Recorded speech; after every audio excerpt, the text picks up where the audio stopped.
سب سے پہلے میرے سننے والوں کو السلام علیکم۔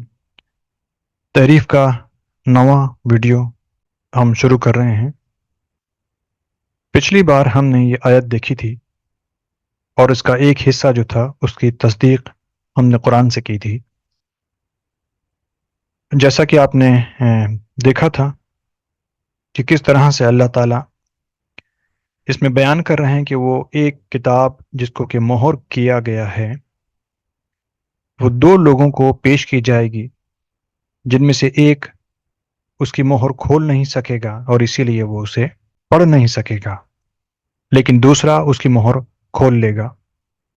جیسا کہ میں نے پچھلے ویڈیو میں بتایا کہ جو مہر کی جگہ پہ لفظ ہے وہ ختوم ہے عبرانی زبان میں حلوے والی ہے کے ساتھ۔ یہ ورڈ میں آپ کو ڈکشنری میں دکھا دیتا ہوں تاکہ آپ کو یہ علم میں آ جائے یہ نقطہ بھی۔ یہ عربی لفظ اس سے آپ واقف ہیں جو قرآن کے اندر آیا ہے، خاتم، اور اس کے معنی آپ جانتے ہیں۔ He sealed, he stamped، کہ سیل کر دینا کسی چیز کو، بند کر دینا، سیل کر کے ختم کر دینا، اینڈ کر دینا، فنش کر دینا، یہ سارے میننگز اس کے ہیں۔ اور یہ لفظ ہے جو بائبل میں استعمال ہوا ہے، تمام ہبریو بکس میں، تمام عبرانی کتب میں اس کا استعمال ہوا ہے اسی لفظ کا، اور یہ ہے حاتم، حلوے والی ہے، تے اور میم، حاتم، اور اس کے میننگ وہی ہیں جو عربی میں ہے، ٹو سیل، ٹو سیل اپ۔ اور یہ خود بتاتی ہے ڈکشنری کہ عربی میں یہ ختم ہے، اور اس کے میننگ جو ایک ہے ٹو لاک اپ، یعنی کہ اینڈ کرنا۔ تو آپ دیکھ سکتے ہیں کہ یہ جو کتاب تھی یہ مختوم ہے، یعنی کہ اس پہ مہر کی گئی ہے، یہ خاتم ہے، بالکل اسی طرح جس طرح یہ نبی خاتم ہے جو پڑھنا نہیں جانتا۔ اس کی تصدیق ہم نے پچھلی بار قرآن سے کی تھی، اور اب ہم اس کا دوسرا حصہ دیکھتے ہیں، اور وہ یہ ہے کہ اس میں آپ دیکھیے کہ اللہ تعالیٰ دو بار ان لوگوں سے کہتا ہے برائے مہربانی اسے پڑھو۔ پہلے اس شخص سے کہا جاتا ہے جو کہ مہر کھولنے کے قابل نہیں ہے، پھر دوسرے شخص سے کہا جاتا ہے جو کہ مہر کھول لیتا ہے۔ اور معجزہ یہی ہے کہ قرآن کی وحی ٹھیک اسی طرح سے نازل کی گئی ہے، اور انہی الفاظ کے ساتھ اور اسی شخص پہ، جیسا کہ آپ دیکھ سکتے ہیں یہ تمام باتیں اتفاقیہ طور پہ نہیں ہو سکتی، یہ تحریف کا نتیجہ بھی نہیں ہو سکتا۔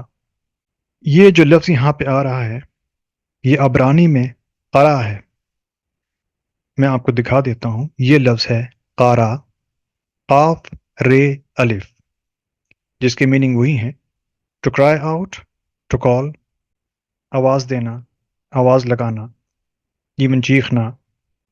اور یہاں پہ اس کے دوسرے میننگ جو ہیں to recite, to read aloud, یعنی کہ کوئی چیز کی قرأت کرنا، پڑھنا، یا بلند آواز سے پڑھنا۔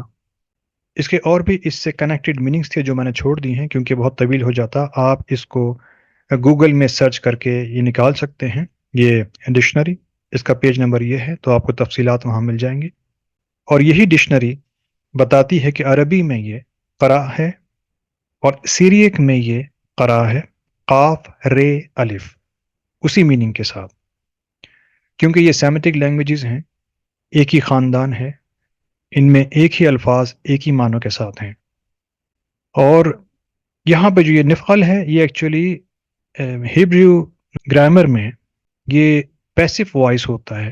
عربی میں آپ اس کو مفعول کہہ سکتے ہیں، اور یہ جو باب ہے فغیلہ عربی میں، یہ اس باب کے مطابق ہے، ٹو بی کالڈ، یعنی کہ انڈائریکٹ یا پیسو وائس ہے۔ یہ یہاں پہ عربی لفظ آپ کے سامنے ہے اور آپ اس کے میننگ جانتے ہیں، لیکن اس کے یہ میننگ جو ہے ایکچولی ہیں کلیکٹ کرنا، اور قرآن بھی ایک کلیکشن ہے۔ اور جو قرأت ہے ایکچولی یہ قرأت اس آیات میں ان حروف کی آوازوں کو ملانے کو یا جمع کرنے کو کہا جاتا ہے۔ قرأت یعنی کہ ہم کسی آیت کو جب پڑھتے ہیں یا کسی سینٹنس کو ہم پڑھتے ہیں تو ہم اس کی آوازوں کو جمع کر رہے ہیں. تو خیر آپ کے سامنے یہ ہے اس کے میننگز. اس کے دوسرے میننگ آئی اٹرڈ. اٹرڈ جو ہے اس کا مطلب ایک طرح سے آپ کہیے آئی ساؤنڈ یا ساؤنڈڈ، آواز نکالنا. اٹر مطلب ایکچولی ہوتا ہے کہ کسی قسم کی بھی آواز ہو اسے آپ اٹر کہتے ہیں. تو نہ صرف یہ عبرانی اور عربی میں سیم ہے بلکہ یہ دوسری زبانوں میں بھی آپ کو ایز اٹ از ملے گا. مثال کے طور پہ یہ ہے سیریک لینگویج جو کہ عیسیٰ علیہ السلام کی زبان ہے. قاف رے الف قرا، یہ وہی ہے جو عربی میں ہے. ٹو کال، انووک، ٹو سمن، آپ دیکھ سکتے ہیں وہی میننگ ہے اس کے. اور یہ جو لینگویج ہے یہ ہے اسیرین لینگویج جو کہ نمرود کے زمانوں کی ایک زبان ہے.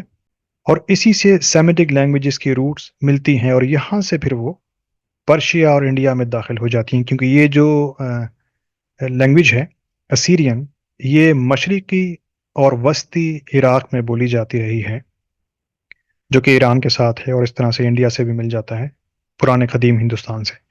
تو یہاں پر یہ لفظ آپ دیکھ سکتے ہیں کہ قرا لفظ قیرو ہے، اس کے میننگ وہی ہے ٹو کال، انوائٹ، آپ دیکھ سکتے ہیں. یہ ہے اس کا لنک، آپ چاہیں تو اس کو گوگل کر سکتے ہیں، یہ آن لائن ڈکشنری موجود ہے. اسیرین نہ صرف ان زبانوں میں بلکہ سنسکرت میں ایک لفظ پایا جاتا ہے گر، گاف رے، اور یہاں پہ آپ اس کی ٹرانسلیٹریشن دیکھ سکتے ہیں. یہ اس کے میننگ جو ہیں وہ ہے ایڈریسنگ، انووکنگ، یہ وہی ہے انووک کرنا، آواز دینا، جو کہ قرا کے ہم معنی ہیں. تو اس گر کے معنی جو ہیں وہ یہی ہیں ایڈریسنگ، انووکنگ. اور آپ دیکھیں گے کہ اس کا آواز کے ساتھ تعلق ہے، جیسا کہ یہاں پہ اس کی میننگ آپ دیکھ لیں کہ ایکسپلین کیے گئے ہیں، یہاں پر بھی ہیں ویسے ہی اسپیچ، وائس. جیسا کہ ہم نے عربی ڈکشنری میں دیکھا آئی اٹرڈ یا آئی وائسڈ، آئی ساؤنڈڈ، یہ ہم معنی الفاظ ہیں.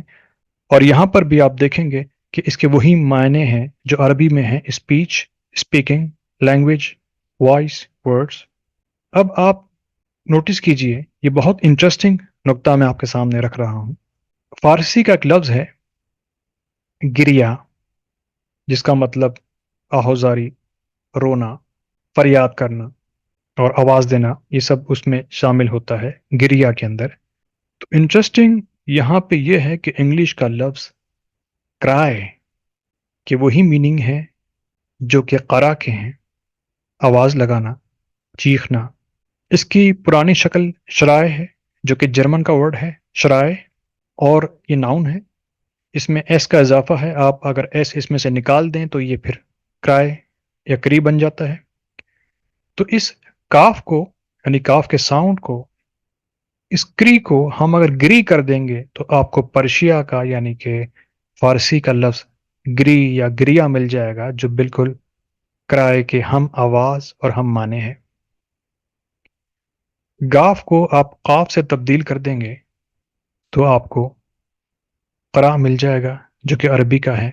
تو آپ دیکھ سکتے ہیں کہ کس طرح سے عربی دنیا کی ہر زبان میں آپ کو ملے گی، اور یہی قرآن کا معجزہ ہے. تو یہاں پر جیسا کہ میں نے بتایا کہ قرا لفظ لکھا ہے اور قرآن نے ان آیات کی تصدیق لفظ بہ لفظ کی، اور قرآن کی پہلی وحی وہ نازل کی گئی ان الفاظ کے ساتھ کہ اقرا، پڑھو. آپ غور کیجئے کہ یہاں پر بھی اقرا کا لفظ 2 بار استعمال ہوا ہے، اور یہاں بھی اقرا 2 بار ریپیٹ کیا جاتا ہے. 3 بار کیوں نہیں، 4 بار کیوں نہیں؟ سوچیے. پہلا اقرا پہلے شخص کی نشاندہی کرتا ہے جو کہ یہ تھا جسے کتاب پیش کی گئی لیکن یہ اسے کھول نہیں سکا. اور دوسری بار امی نبی کی نشاندہی کرتا ہے جو پڑھنا نہیں جانتا تھا، جو کتاب نہیں جانتا تھا. اور اسی لیے دوسری بار جب اقرا استعمال کیا گیا تو یہ کہا گیا کہ تمہیں تمہارے رب نے قلم سے علم دیا کیونکہ تمہارے پاس علم نہیں تھا، یعنی تم نہیں جانتے تھے. تو آپ دیکھ رہے ہیں کہ کس طرح سے قرآن نے تصدیق کی ہے، ہر آیت کی تصدیق موجود ہے۔ جو قرآن کہتا ہے کہ ہم نے وہ زبور، تورات، انجیل میں لکھا، وہ آج بھی آپ اس میں لکھا ہوا پائیں گے، اور کوئی چیز بھی غائب نہیں ہوئی ہے۔ ہاں، اس میں اضافے کیے گئے ہیں، اس میں تشریحات شامل کر دی گئی ہیں، اس میں غلط تاریخ اور غلط ترتیب موجود ہے آیات کی یا ان بیانات کی جو بعد میں اس میں جو ہے ایڈ کیے گئے، لیکن تمام آیات جو قرآن بتاتا ہے وہ اسی طرح سے موجود ہیں۔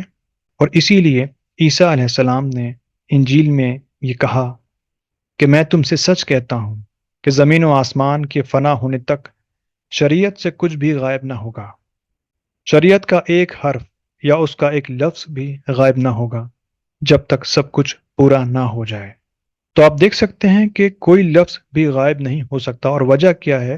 مثال کے طور پر پرانی کتابوں میں ایک پیشن گوئی کی گئی ہے کسی واقعے کی، اور پھر وہ واقعہ ظہور پذیر ہوا ہے بعد کے ٹائم میں، تو اگر یہ پیشن گوئی کتاب میں سے مٹ جاتی ہے تو اس واقعے کی آسمانی دلیل ختم ہو جاتی ہے،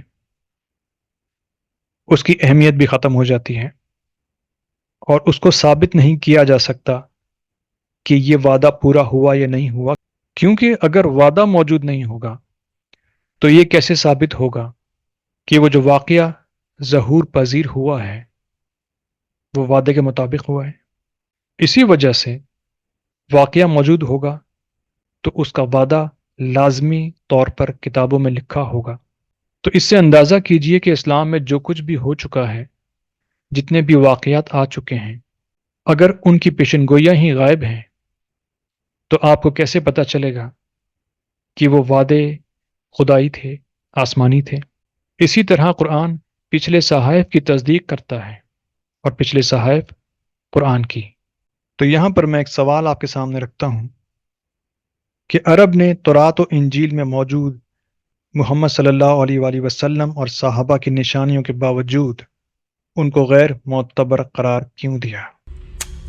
کیونکہ سوچئے کہ صرف اہل کتاب نے ہی ان آیات کا انکار نہیں کیا، بلکہ آپ نے بھی کیا۔